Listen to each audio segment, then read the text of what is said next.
हे नाव कोणी दिलं काळू डॉन? मी स्वतः. आपण आपल्याला चिडवत होते काळ्या काळ्या काय. अरे म्हणलं जास्त चिल्ला आडायचं नाही, आपण काळूडणात म्हणलं नावाने हाका मारायची. पण एक ना मी तुमचं रील पाहिलेलं की तुम्ही चपाती सोबत भाजी नव्हती म्हणून माती खाताय. तर हे खरंच रील साठी होतं की हे खरं आहे? नाही, ते मातीचं आता खात नाही, पण आपण तेवढं रील केलं. लोकांनी इतकं म्हणजे त्यांना माहित होतं बाबा या पोरगा असे, याच्या आई पप्पाचं आणि याचं काय संपलेलं आहे, आता हे काय पुढे जाऊ शकत नाही. यायचं पोरग गेलं म्हणजे मग याची जिंदगी खतम झाली. पण मी हार नाही मानली. माझी एकच जिद्द होती बाबा, जे लोक आज आपल्या टोमणे मारतात, जे लोक आपल्याला नाव ठेवतात, त्याच्यामध्येच आपल्याला काहीतरी मायबापा देखत जेवढं मायबापा आहेत तेवढं आपल्याला काहीतरी करून दाखवायचंय. थॅलेसेमिया सारखा आजार तुमच्या वाटेला आला, हे कधीपासून आहे, कधी कळलं तुम्हाला? ते आता मी तर तेव्हा लहान होतो, 5 वर्षे 8 वर्षे मला झटके आले. त्याच्यानंतर ते झटके बंद झाले. 8 वर्षाच्या नंतर आले. त्याच्यानंतर कळलं आई पप्पांना की मला ब्लड कमी झालंय. त्यामुळं मला इकडं इकत ब्लड भरिलं. तेव्हा ऊसतोडीला जात होते पप्पा, उचलायचे 70-50-60 हजार रुपये, आणि ते पैसे जी काय यायचे मग त्याचं मला ब्लड भरायचं, दवाखाना करायचं, माझे हातपाय हे समजे सुजायचे. आता मी एवढा असाय म्हणेन, मला थॅलेसेमिया आजार आहे. मी पण असाय, तुम्ही पण असात, पण मी माझ्या गण जीवनामध्ये यायचं बाबा आपण आत्महत्या करू, आपल्या लोक चिडवते, आपल्या माय बाप्पाला लोक नाव ठेवते, आपण काय करणार?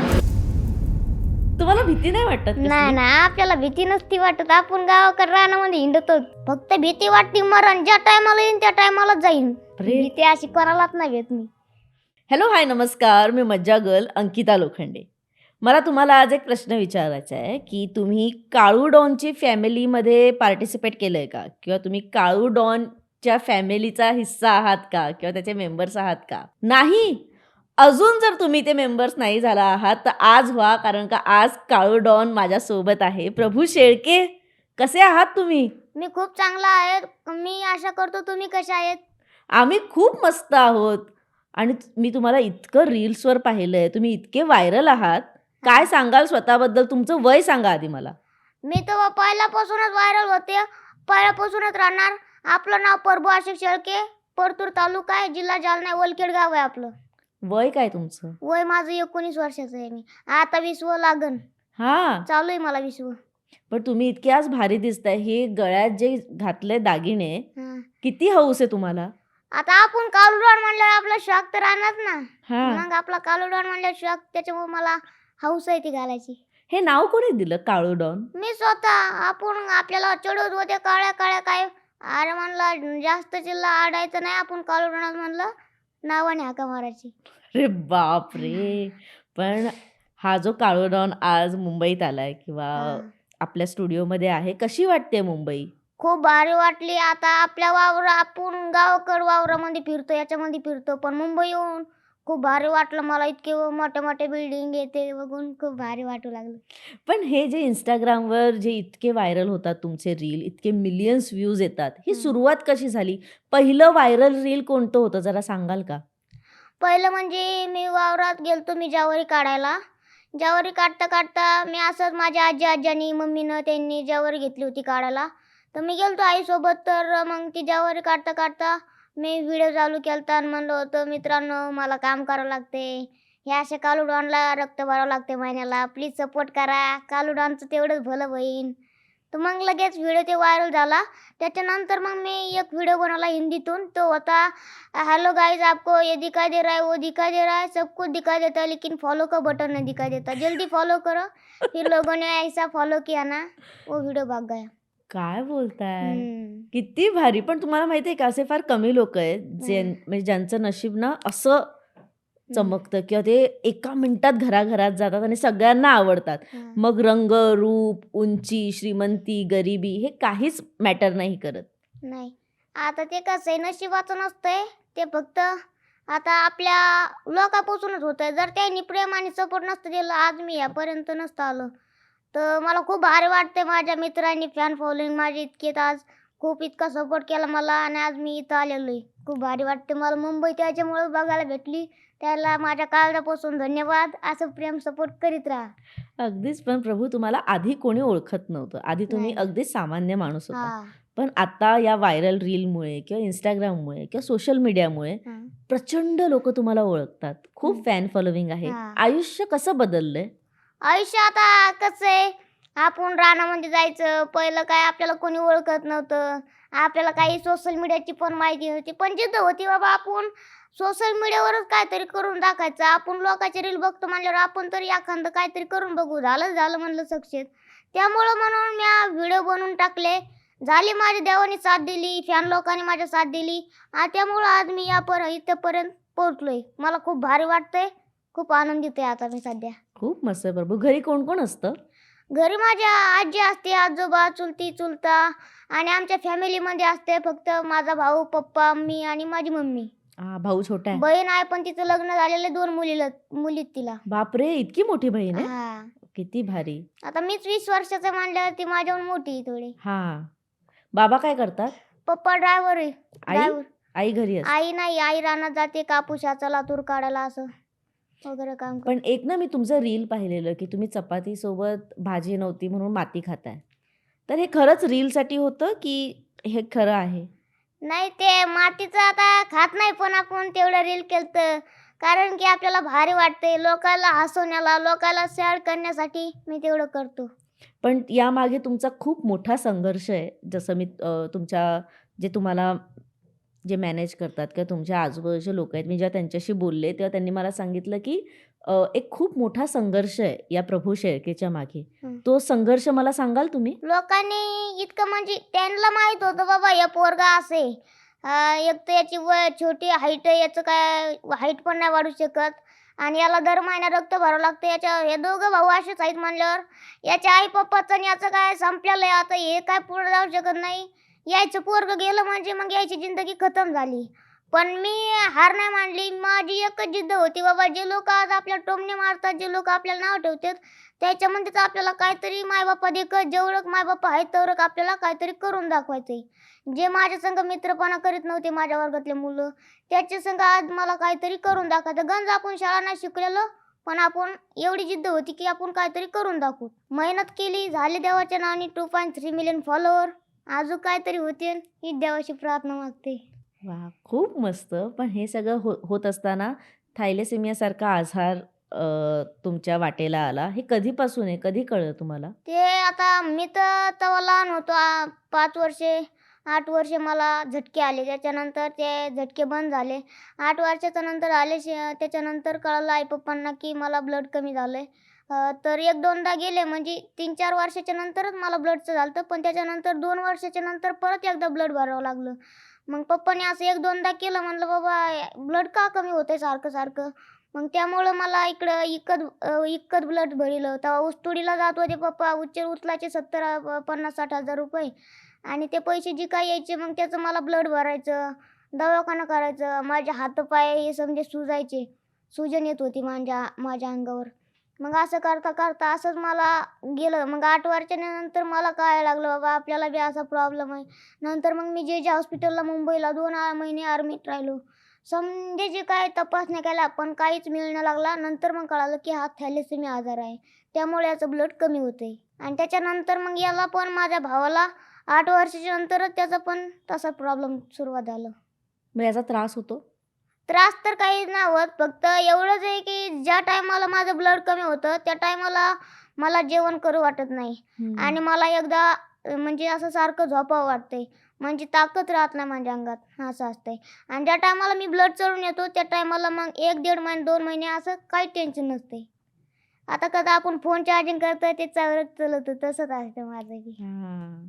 पण इतकं सगळं वाटेला असताना इतकं स्ट्राँग राहणं कसं जमतं? कोणाकडे बघून शिकताय? आता स्ट्राँग राहणं म्हणजे आज आपण म्हणजे आपण जर हारलो, तर मग आपले मम्मी-पप्पा पण आपल्याला बघूनच ते जिद्द सोडते. आपले पोरगं असं व्हायलंय, काय व्हायलंय. त्यामुळे मी माझ्या मम्मी-पप्पाकडे आणि माझ्या घरातल्याकडे बघून मी माझ्या स्वतःवर हिंमत ठेवते. आपल्याला काहीतरी करायचे म्हणून. पण आता बरेच पेशंट आहेत थॅलेसेमिया जे या आजारातून जात असतील, त्यांना काय सांगाल? त्यांना हेच सांगणार की बाबा तुम्ही स्वतःला कधी कमी म्हणू नका. जे तुमचं जे स्वप्न आहे शक्यच पूर्ण होईल. पण तुम्ही स्वतःला हार मानू नका. जे करताय ना ते करत राहा. शक्य तुमचं कधी ना कधी चांगलंच होईल. आता मी एवढं असं आहे म्हणेन मला थॅलेसेमिया आजार आहे. मी पण असं आहे, तुम्ही पण असे आहेत. पण मी माझ्या माझ्या गण जीवनामध्ये यायचं बाबा आपण आत्महत्या करू, आपल्याला लोकं चिडवते, आपल्या आई-बापाला लोकं नाव ठेवते. आपण काय करणार? पण मी तसं नाही केलं बाबा. आपण आपण काय तर देवाने आपल्याला जीव दिलाय ना, मग त्याचा आपण हाताने नाही काहीतरी करू शकत. जेव्हा ज्या टायमाला जीव नेईन, त्याच टायमाला काहीतरी होऊ शकतं. तवरक आपल्या अंगात पॉवर आहे, तवरक आपण काहीतरी करत राहू. असं करून मी जगतोय. खूप मस्त. मला सांगा ना, तुमचं वय तुम्ही मला सांगितलं. तुमचं शिक्षण किती झालंय? माझं शिक्षण झालेलं आहे 8वी पर्यंत. त्याच्यानंतर काही पण शिकलं नव्हतं. ते पण 8वी असंच शिकलेलं आहे. कधी दवाखान्यात जा, 1 वर्ष ऊसतोडीला जाय. असंच कधी असं तसं तसं काही शिकलेलो आहे. पण नंतर शिकावसं नाही वाटलं? शिकावं वाटलं होतं पण मुलं चिडवायचे. आपल्याला दप्तरात वजन झापत नव्हतं. चक्कर येत होत्या मला तर त्या टायमाला. त्या टायमाला मी सिरियस होतो. त्या टायमाला जमत नव्हतं मला शिकायला. मग 8वी पर्यंत नीट शिकलात? हां. पास झालात 8वी? हां, झालं असं तसं. पण लहानपणी ना सगळ्यांचंच असं एक स्वप्न असतं, की मी मोठा होऊन हे होणार, मी मोठी होऊन ते होणार. तुमचं काय स्वप्न होतं? माझं स्वप्न होतं बाबा आपल्याला जिंदगीमध्ये एक मोठा सेलिब्रिटी बनायचंय. एक मोठा स्टार बनायचंय सोशल मीडियाचा. तेच जिद्द होती मग तेच स्वप्न होतं. देवाने 100% मग स्वप्न सक्सेस केलं. वाह! किती भारी. हं. पण काय बदल होतो आयुष्यात सेलिब्रिटी झाल्यावर? म्हणजे आता मी नाही झाली सेलिब्रिटी, हं. तर काय बदल होतो? हेच मला लोकांचं इतकं प्रेम भेटतं, इतके लोकांच्या मनावर राज्य करायला आपल्याला इतकं भारी वाटतं. लोकं सेल्फ्या घेते आपल्याला इतकी इज्जत भेटते, जेवढी घरात इज्जत नसते. पण आपल्याला बाहेर कुठं पण जा, इज्जत आपल्याला भेटते. बसा, उठा, याच्यात मोठेपणा वाटतं. किती भारी. पण आता तुम्ही खूप ठिकाणी जाता, ज्यांचं उद्घाटन असतं हॉटेलचं किंवा बाकीच्या गोष्टींचं. तुम्हाला मजा येते ते करायला? हां, खूप मजा येते. जे काय बाबा आपल्याला 2 पैसे भेटते त्याला सोडायचं काहून? जेवढे देतील तेवढं जायचं, करून यायचं. ते नुकसान का होईना पण जाऊन करून यायचं. किती आपले व्हिडिओ होते, समजा काय होतंय, लोकांचं प्रेम भेटतंय, 4 लोकांमध्ये व्हिडिओ बी भेटतात आपल्याला बनवाय. ते समजून मी जातो आणि करून येतो. किती भारी. पण तुम्ही तुमच्या व्हिडिओखाली येणारे कमेंट्स कधी वाचता का? नाही. कमेंट जर वाचून मी बसलो असतो आता लोक तर मी आत्ताच मागं राहिलो असतो. आता लोकं इतके जे जळतात ते शिव्या देतात, काही देतात.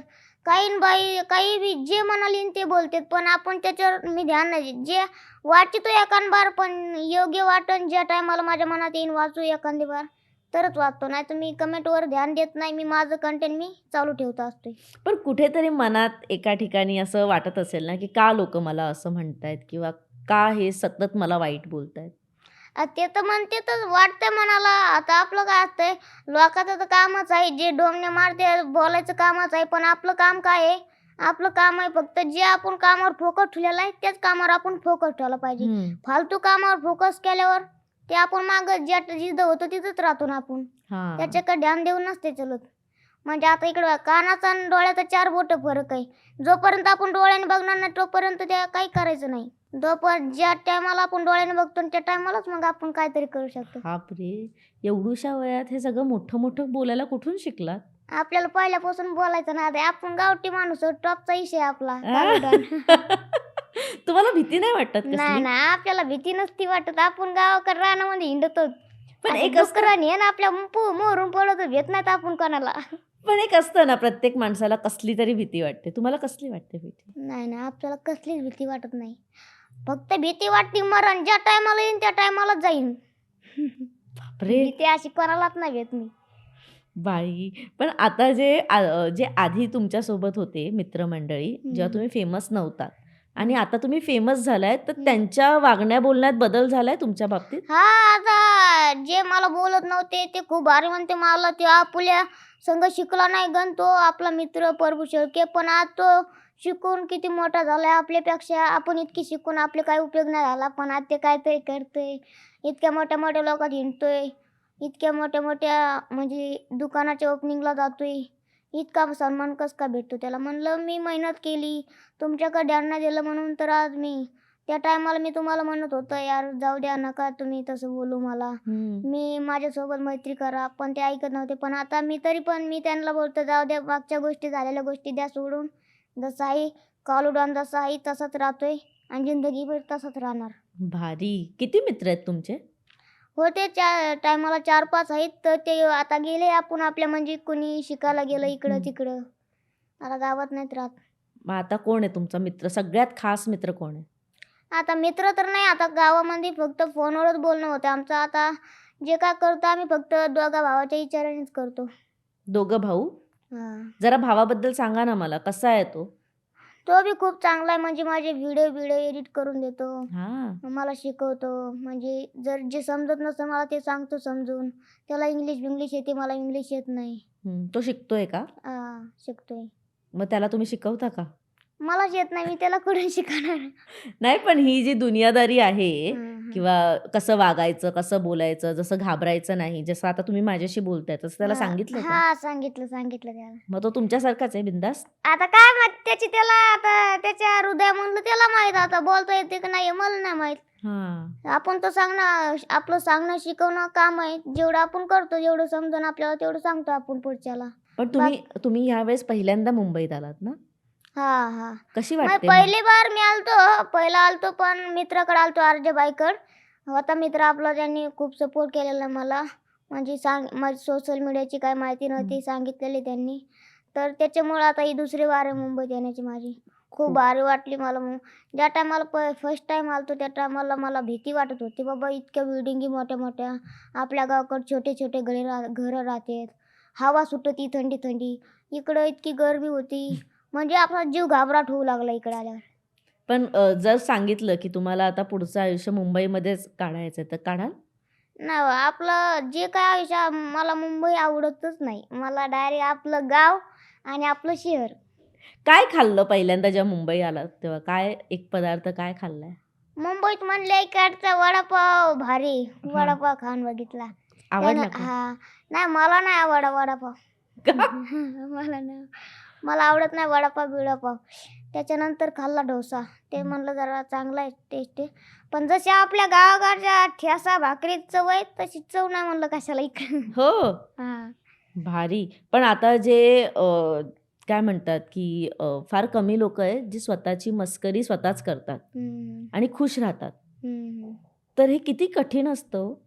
आता ज्याची मस्करी त्यालाच माहीत किती कठीण असतं. आता माझ्या संगच एवढं झालेलं आहे. मी स्वतः सहन करून इथं काढलेली जिंदगी. पण आता मला सवय पडली लोकाला हसवण्यात. लोकं मला बघून हसतात. मी त्यांच्यासाठी कॉमेडी करतोय. त्यांचं इतकं प्रेम सपोर्ट भेटतोय. त्यांच्या दिलामध्ये राहायला मला जागा भेटते. मला तितक्यातच खूप समाधान वाटतंय. मला वाटतं बाबा खूप भारी आहे मी. आता मला स्वतःची मस्करी उडताना काही सुद्धा होत नाही. खूप मस्त. पण हे सगळं होत असताना एक रिॲलिटी शो तुमच्या वाटेला आला आणि त्याला तुम्ही हो बोललात. का हो बोललात? आता आपल्याला काय वाटतं, मी याच्यामुळे हो बोललो की बाबा आपल्याला एवढा मोठा शो बोललाय. आपण ती आपल्याला संधी भेटली ना, ती संधी कधी वायाला जाऊ देणार नाही. त्या संधीचं आपण सोनं करून दाखवू. म्हणून त्या शोला मी हा बोललो. पण तिथे आता इतके दिग्गज मोठे-मोठे कलाकार तिथे येणार आहेत आणि फार तो शो खूप लोकं बघतात आणि खूप लोकं तो शो फार आवडीने बघतात. त्यांना तो प्रचंड आवडतो. आत्ता तर भीती वाटत असेल ना? नाही. मला एवढंच बाबा, ते लोकं गंज आपण तिथं जाणार आहोत, ते लोकं थोडीच भूतं आहेत. ते बी माणसंच आहेत, आपणही माणसंच आहे. त्याची तर जीव आहे ना आपलं तर जीव आहे. जसं घरात राहायचं तसंच आपण तिथं बी राहू. जी आपली रिअॅलिटी आहे तेच दाखवायची तिथं. तिथं काय करायचंय?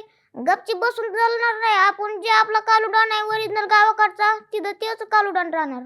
बापरे! तुम्ही याच्या आधीचे सीझन बघितलेत? आपण म्हणजे कसं आहे, आपल्याला बिग बॉस म्हणजे आपल्याकडे टीव्हीच नाही.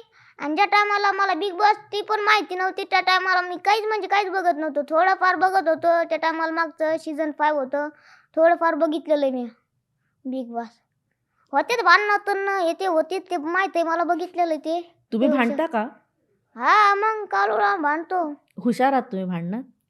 आपल्याला त्या भांडणापासून त्या याच्यापासून मी खूप दूर राहते. मला म्हणजे ते जमत नाही. माझ्या वाटेला जवरक जात नाही तोवरक. हां. माझे कोणी येऊन भडकवलं बी मला, जवरक मी माझ्या डोळ्यांनी माझ्या कानाने ऐकणार नाही तर मी आई बाबा जा, तू काय करायचं तर कर, मला काय ताण देऊ नको. मी आता सध्या काय मूडमध्ये नाही.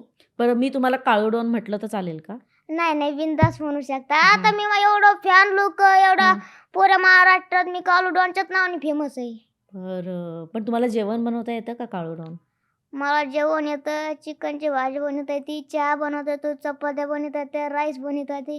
जे म्हणतं ते बनवता येते. काय म्हणताय? हं. कोणी शिकवलं? आई ना, आईच्या म्हणजे मी आईपाशी बसायचो, चट शिकून घ्यायचं. मग आता घरात तुम्हाला जेवण बनवायला सांगितलं तर बनवाल? आता आई बघा, आई कुठं एखादबार बिमार पडली, हां. नाहीतर मग काहीतरी झालं आईचं, लांब बसली, तर मग मीच स्वयंपाक करतो ना. आमच्या घरात देव-बिव आहेत, तर मग मीच करतो आणि समद्याला देतो. चिकनची भाजी बनवतो, चपात्या बनवतो. पप्पा, आम्ही समधी मिळून खातो. चांगला बनवतो? भावाने होकारार्थी मान हलवली आहे. म्हणजे चांगलंच बनवत असाल आणि आम्ही आता बघू ना, तुम्हाला जर त्या घरात बनवायला लावलं तिथे, हं. तर तुम्ही बनवाल ना? 100% बनवीन आणि अख्ख्या महाराष्ट्राला दाखवीन कसं बनवलं म्हणून. पण आम्ही टेस्ट नाही करू शकणार.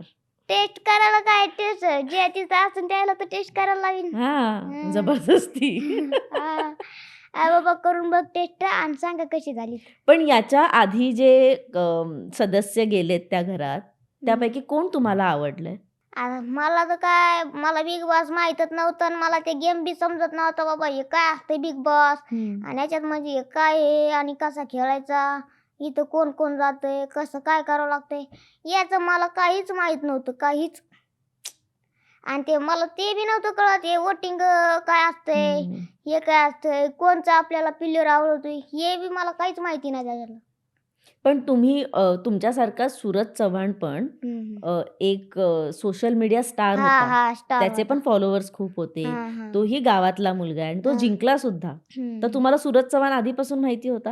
हां, मला आता आमच्या गावाकडचंच आहे. किती 300-400 किलोमीटरवरच आहे आमचं सूरज चव्हाण गावाकडचं. आमच्याच गावाकडं आहे तो. पण लांब आहे थोडा, बारामतीचा आहे. तर माहिती होतं मला, आम्हाला शक्य होतं बाबा आपल्या गावाकडचा मुलगा गेलेला आहे, 100% जिंकणारच. जिथून आलंच पाहिजे आपला भाऊ. मग जिंकला तो. 100 जिंकला. किती भारी. म्हणजे आपल्या गावाकडचे म्हणजे कसे, आपल्या गावाकडचे माणसं कोणाची जरी साथ नसली तर चालते, लोकांची साथ नसू द्या, कोणाची आई पप्पाची आशीर्वाद असला आणि देवावर विश्वास ठेवला ना, 100% ते शक्यच होते. आणि मनावर जास्त ताबट व्हायला पाहिजे. हं. बाबा आपण करू शकतो हे आणि आपण करायलाच पाहिजे, तेव्हा ते शक्य होत असते. जर आपण नाही बाबा आपण नाही करू शकणार हे, जाऊ दे आता उद्या करू, आता कंटाळा आलाय, असं करून नाही जमणार. बाबा आता तुला आहे ना करायचं, तो काहीतरी ध्यान आलं ना ते लगेच करून टाक ना तू, उद्याचं कशाला कटाळ करतो. असं आहे. म्हणजे ज्या टायमाला आपल्याला कटाळ आला ना, कधीही कटाळ येऊ द्यायचा नाही. हं. कटाळ दूर ठेवायचा, आपली म्हणजे जे पावर ती चालू ठेवायची. तेच. खूप मस्त. मग सूरज सोबत तुम्ही बोललात का कधी फोनवर? नाही आता नंबर बी नाही आणि बोलणं पण नाही आमचं काही. तेव्हा पण नाही बोललो. मन होत होतं बाबा कधी भेटायला जाईन, कधी नाही, पण मला टाईमच नव्हता भेटत. त्याला पण नाही भेटला सूरज भाऊला आपल्या. ते पण आता खूप देवाने त्यांचं चांगलं केलं. आई पप्पांना त्याला खूप भारी वाटतंय. बरं आता इतकं रील्स हे तुम्हाला बनवावे लागतात, त्यासाठी मोबाईल असणं खूप महत्त्वाचं आहे. हं, हं. तुमच्याकडे चांगला मोबाईल असणं किंवा हं. चांगल्या क्वालिटीचा मोबाईल असणं हं. खूप महत्त्वाचं आहे. पहिला फोन कधी विकत घेतला? पहिलं काय पप्पाचा EMIचा फोन होता, एक कॅमेऱ्याचा एवढ्या-एवढ्या. इतकाच होता असा.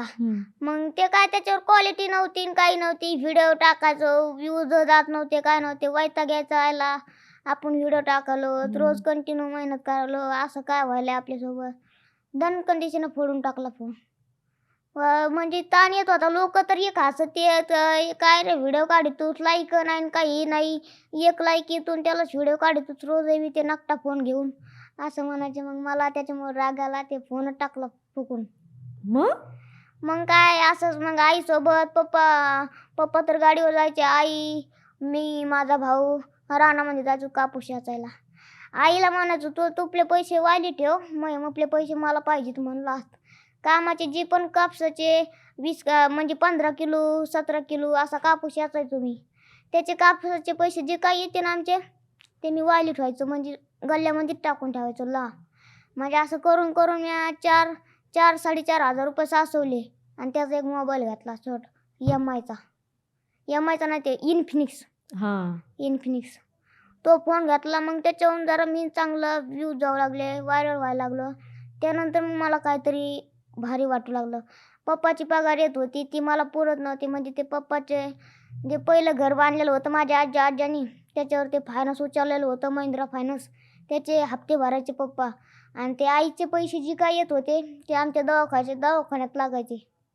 त्यामुळं पैसे उरत नव्हते आणि फोन काय आम्हाला घडत नव्हता. त्याच्यामुळं म्हणलं बाबा आपल्या ज्या टायमाला आपण करतो त्या टायमालाच आपण घेऊ शकतो. मग तेव्हापासून मी एक गोष्ट शिकलो बाबा, जे काही शक्य असन आपण ज्या टायमाला आपण स्वतः करतो त्या टायमालाच आपल्याला जे हे होईन, कमीता येईन. मग तेव्हापासून मी शिकलो बाबा आपल्याला फोन घडला म्हटल्यावर आपण सोशल मीडियावर पण गाजू, अशी जिद्द होती. भारी. मग आता कोणता फोन आहे तुमच्याकडे? आता घेतला फेसबुक मॉनिटाईज झालं.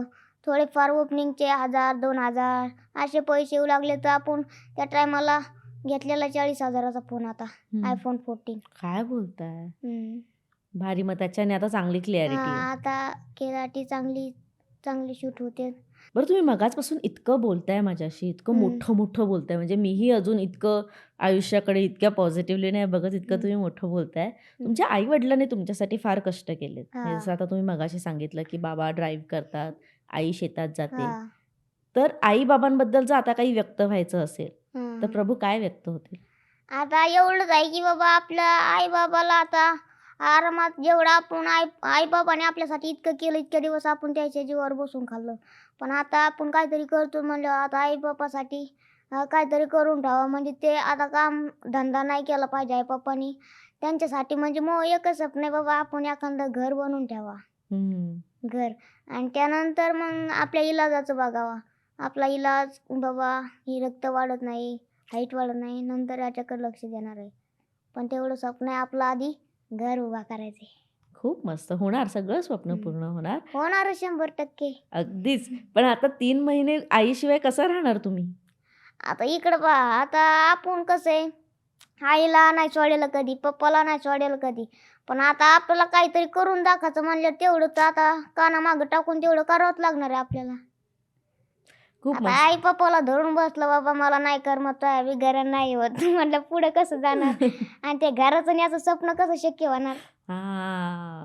पण आता मला एक ना शेवटचा प्रश्न आहे की प्रभूला, एक तर तुमचं नाव इतकं सुंदर आहे की प्रभूला समजा अनलिमिटेड लॉटरी लागली, अनलिमिटेड लॉटरी लागली कितीतरी पैशांची, प्रभू पहिल्या 5 गोष्टी काय करतील?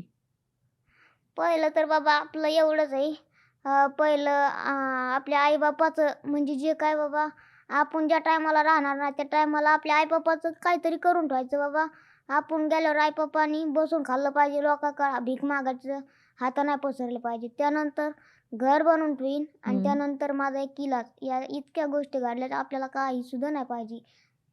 बाकीचं ज्याला काय पाहिजे त्यांनी घेऊ शकता, पण आपल्याला तेवढ्या 3 गोष्टी पाहिजेत. खूप मस्त. मला हा प्रश्न मी विचारण्यामागचं एक कारण होतं, कारण का या वयात आपण बरंच काही काही बोलतो ना की मी खूप मोठा बंगला हवा आहे, मी जगावर फिरेन, मी जगात खूप खूप ठिकाणी फिरेन, मी गाडी घेईन, हे घेईन. पण तुम्ही फार बेसिक सांगितलंय सगळ्यांनी, मला ते फार आवडलंय आणि मला असं वाटतं प्रभू तुम्ही असंच राहिलं पाहिजे शेवटपर्यंत. कालुराना असं म्हणलं गावाकडचा टॉपचं मॉडेल कसं आहे, तसंच राहणार. मी तुम्हाला हे सांगते कारण का प्रसिद्धी मिळाल्यानंतर थोडीशी हवा डोक्यात जाते, थोडीशी. म्हणजे माणूस थोडासा असा आता मी फेमस झालोय, आता सगळे माझ्याशी नीट बोलायचं सगळ्यांनी माझ्याशी, असं न करता प्रभू नेहमी असाच राहिला पाहिजे की ज्याच्याकडे सगळ्यांनी येऊन बोललं पाहिजे. नेहमी तसंच राहणार आणि नेहमी समद्याला हसवणार आणि समद्याला अजून जास्त लोकांच्या दिलामध्ये राज्य करणार. अगदीच. आणि जेव्हा आपण पुन्हा भेटू तेव्हा तुमचे 3 मिलियनचे 6 मिलियन झालेले पाहिजेत आणि तुमच्याकडे 14 आता कॅमेरा आहे ना, कोणता आहे? 14 iPhone 14. मग तोपर्यंत 17 येईलच ना 3 महिन्यात ना? 100% येणार. आणि हे समजा काय शक्य होणार माझ्या फॅन लोकांच्या सपोर्टामुळे शक्य होणार. आणि मला माझ्या दिलावर खूप मला म्हणजे माझा विश्वास आहे की बाबा माझे लोक मला सपोर्ट करते ना, महाराष्ट्र माझ्या असंख्य सोबत आहे.